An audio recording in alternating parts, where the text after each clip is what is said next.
You have all probably received a holiday or New Year's card from family or friends wishing happy holidays or talking about the past year in their life. But what if I told you that there's actually a spooky history behind this very cheery tradition? Come listen to Sophia and I as we talk about the crazy history behind holiday greeting cards and how it started. Join us in our morbid time machine and let's get into it.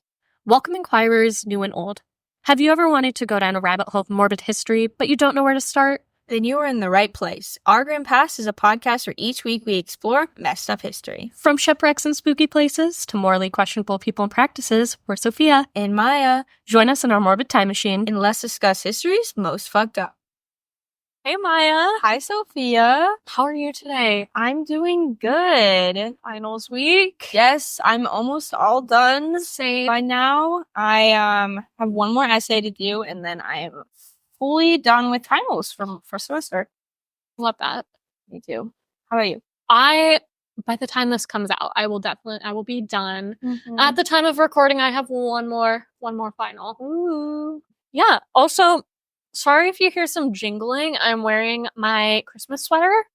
Gotta wear my Christmas sweater on the last day of classes. Yes, it's very festive. Very festive. But there are two bells that like to jingle, so super apologies. Maybe some behind the scenes pictures will be out. Yeah. Holiday decor. I'm also wearing a red sweater by accident. Yes. And we did our little gift exchange today. Yes. Which was fun. So fun. Vibey. Yes. We got a little distracted by that. Yeah, it's okay, you guys. Yeah. I swear, we're so on top of things. Right? Totally. Yes. Anyway, it's fine, guys. This is a discussion-based podcast. Exactly. So it's like, our job is to yap. Exactly. So, well, today is greeting cards, but like my family sent out one a while ago, but we don't do it very often. Okay.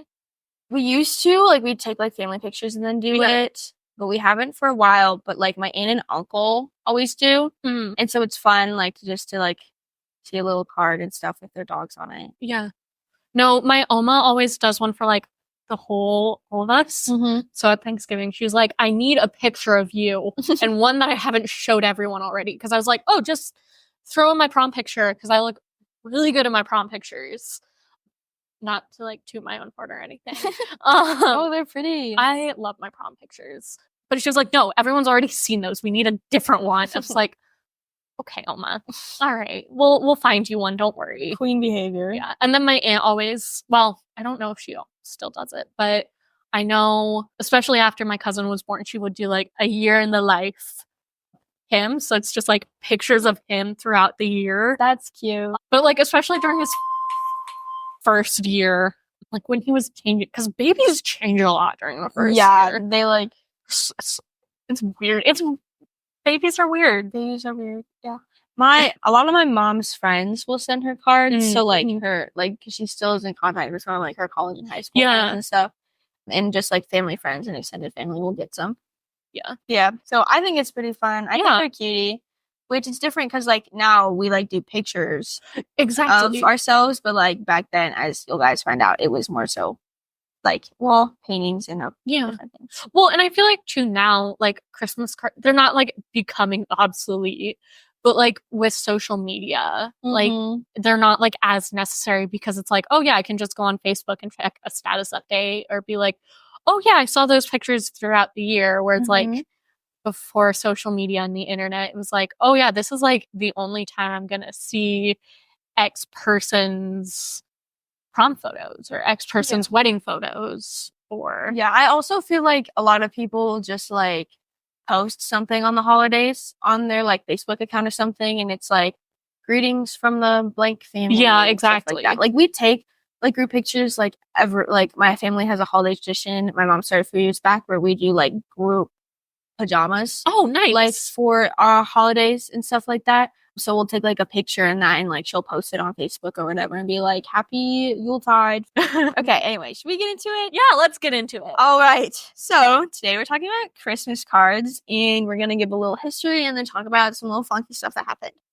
So Christmas cards kind of got more popular in Victorian times. So like late 1800s, early 1900s. Okay. Very like in the late 1800s, it became common to send these cards with a little twist. Oh. So they Victorians had a strange sense of humor. They're known for being very strict and like moral, upright. Yeah. But they had a very strange humor. And this is seen in the greeting cards. In this humor, I guess, often involve dead things. We'll get into that in a second. But as I stated, it started in 1800s under Queen Victoria's rule. And the idea of Christmas as a social holiday also picked up traction only in the mid 1800s in Britain. So it was still a holiday, obviously, but it wasn't, I don't think it was as like cheering. It's like, look at like the big Christmas tree in the middle of the town square or whatever as like much of a thing until like A Christmas Carol came out. So it was definitely like a more intimate thing. Yeah, it was kind of just like a holiday instead of like a big like it was like a family time you spend with your family. Yeah, it was just like, I don't know, it was just like a holiday. Yeah. Not like a crazy. Instead of like a holiday. Yeah. So the first Christmas card was commissioned by Sir Henry Coyle I'm not sure, in 1843, which it depicts a family gathered around a table, happily sharing a meal. It's really cute. It's like hand painted. It's really pretty. And it came out the same year A Christmas Carol came out. Okay. It was like inspired by it. And it's really cool. The commission was for 1,000 cards to be printed, and actually 21 are still confirmed in existence today and are at a museum in San Francisco, and you can like rent them out and stuff if you want to be fancy. So yeah, it's pretty cool. And that museum also has like the original card that was painted. Oh wow. So that's really cool. If you can find a picture of that, we should totally Yes, I do have a picture of it, and it will be on the gram. So yeah, so that's not very morbid yet. And starting off pretty chill. Yes. And then adding on to that, there's something called the penny post law that was passed in 1840 in Britain. So before that, it was really expensive to like send anything by mail. So people didn't send Christmas cards often. It was just something like really rich people might do, but it wasn't something thought of because like why would you send something by mail if it's really expensive? Yeah. But with the penny post law, it was like anything under, I think, £1, like by weight, only costs a penny or something like that. It was like it costs less now. And then another law was passed where it was like got even cheaper. So then people started sending more mail, and then the mail industry got a lot bigger, which is really cool. So and I also feel like back then, like typically your family was close. Like it was very rare that like your family would be far, far away. Yeah. Exactly. And so that, since that was passed in 1840, that's why Christmas cards weren't really a big thing in the mid 1800s when Christmas was getting more traction. It just started in the later 1800s. And so it obviously got very popular, and they started off really cute and chill, but Victorians were known to like novelty items. Yep. And with that, they started to get a little bit stranger and creepier with these. So a common design for these interesting cards would be dead birds. Oh, that was a very big thing. Like any specific dead bird or just like any random dead birds? Specifically, it was robins and wrens. And this actually had a very significant relationship to Victorian society. Okay. So in British folklore, birds like robins and wrens were considered sacred. Okay. And so one historian I was reading about thought that depicting these dead birds was supposed to like elicit sympathy of people towards like dying children on the roads that were orphaned during Christmas time. And I was like, that's interesting. But also, there's actually this, like, especially, like, considering today, it's like, yeah, no, we don't think about anything sad during Christmas time. Christmas time is a time to be happy. Yeah. Like, it's like, yeah, it's a time of giving, and you, like, a lot of places do donations, like, ramp up donations. Mm-hmm. But, like, it's mostly like, no, we think of happy things, and if sad things happen, no, they didn't. Like, we'll just... You either deal with them as quick as you can, or you deal with them after Christmas. Truth. And did you ever see the little Disney short film, like Little Match Girl? No, I've heard of the story, but I refuse to read it because I am not a sad book person. Okay. It's like... Because she dies at the end, doesn't she? Yeah, it's really cute. It's sad. There's a Disney short film. I don't know if I'm even allowed to say their name or they're going to copyright me or whatever. But basically, it's this little girl she's selling matches in, I think, like England. And she gets really cold because it's on Christmas. She's an orphan and she's selling matches to live, right? and she liked a match for herself, and it like brings back memories of like her grandma and like having a Christmas meal and stuff. Oh. And so then she keeps lighting them to like feel the warmth because she's also like dying from the cold. And then she like does die, and then her grandma's like ghost comes and like hugs her, and then they like walk hand in hand towards like this dreamland of like the Christmas she used to have because she's like dead in a ghost. I'm pretty sure. So that like reminded me of that, and I don't know why, but it did. So you're welcome. You get that. Anyway, moving on. Actually, not moving on. I just lied to you. But continuing talking about the tradition of the birds, there was a tradition to kill a small bird, usually a robin or wren, on St. Stephen's Day, which is the day after Christmas, 26th. Okay, Boxing Day. Huh? No, it's Boxing Day to most of the world. Oh, okay. Boxing Day. And it was seen as a good luck ritual since they were so important. And it was like, oh, you kill the bird and then it'll bring you good luck for the rest of the year. Okay. And when I looked this up, Wren Day has been an Irish tradition for a very long time as well.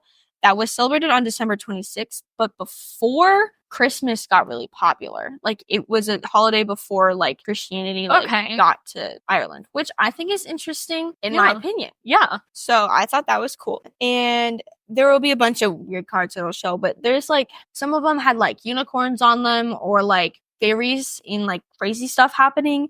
And there was, like, this really big obsession with fairy tales and similar creatures during that time. So there's like cards with like the devil preying on humans, and then ones with like Krampus like shoving children into baskets.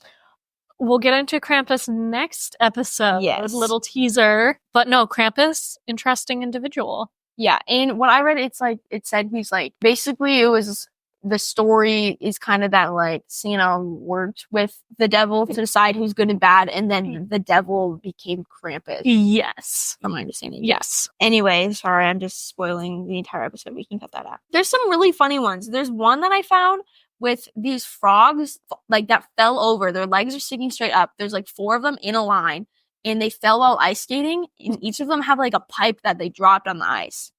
And they're just like slaying down with their legs up.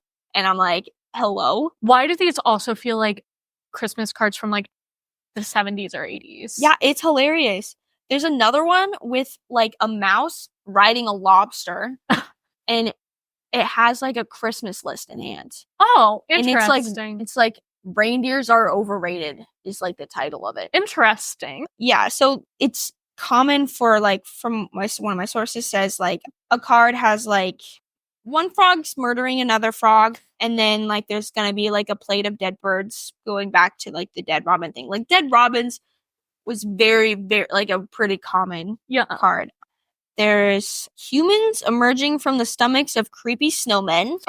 Like they're just like vibing. I kind of want to see like a picture of them. Yeah, it's like there's so this one Santa putting a kid in a basket, and supposedly Santa watching 2 children, which is like also like the whole.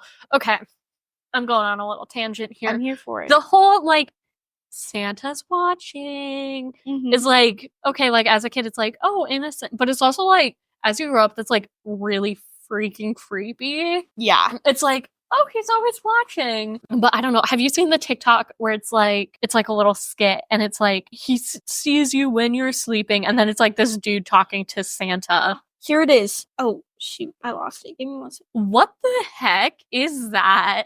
Why? What? Yeah, so they're like, it's like an igloo.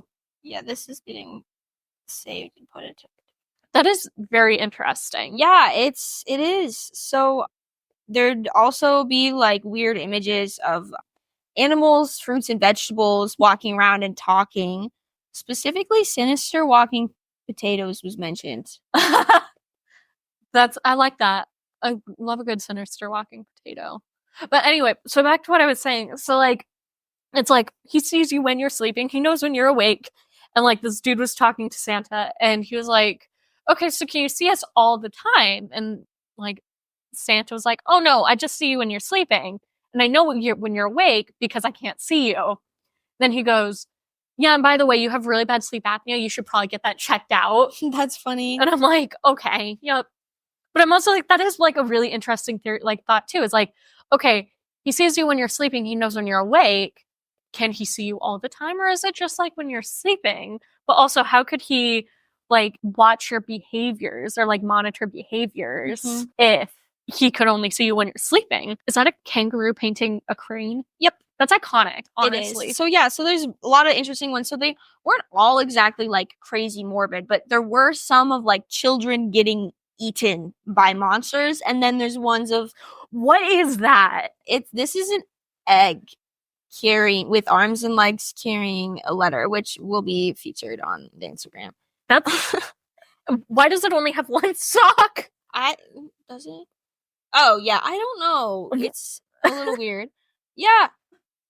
There is one that I found is like Christmas dinner greetings dancing to the music of a violin playing rabbit. That's giving like Peter Rabbit. Like, honestly, yeah, and I'm kind of here for it. So that's the first card. And then there's one of is that a like hamburger? A hamburger monster with like wine bottles for legs and a knife and a fork for arms. And then there's like ones of like Jack Frost running after children, scary dog. That's just a robin. Caricatures. Children running after geese. That is not a goose. That is a turkey. The same thing. Not really. Yeah, so there's a lot of like weird ones. Yeah. Interesting. Isn't it? But yeah, so like that was their tradition, and then obviously it continued into modern times, but it slowly got a bit more normal again. Well, I mean, for them, that was normal. Yeah, like, it was also a bit of a prank sometimes. Like, they would do it. They'd share cards that were, like, funny with their family and stuff, and they would, like, prank them with things. Like, I think some of them would, like, actually send each other dead birds. Yeah. But there's also meaningful ones, obviously, and it's really cool because it's, like, hand-painted art and stuff like that. Yeah. And then it obviously did get, like, mass distributed for the most part. But then slowly like, it changed. Thought that it's, like, initially, like, hand-painted, which is, like, really cool. Yeah, or and like you can hand like drawn. Yeah, and then you can like buy them obviously. Like they'd get painted and then produced, and people could then buy them and then write letters to their family, which is really nice. Yeah. Very cool, isn't it? Yeah. All right. So that's all we have for Christmas cards. But feel free to check out the Instagram with a lot of pictures of weird, strange ones. Yes. Join us next week as we talk about Krampus. Ooh. We'll see you next time. Stay curious. Bye. Thank you for joining us today. As always, all sources will be listed in the show notes below. Be sure to subscribe so you won't miss out on our upcoming discussions. Join us next week as we delve into the intriguing depths of our grim past. Stay curious. There's so much more to uncover.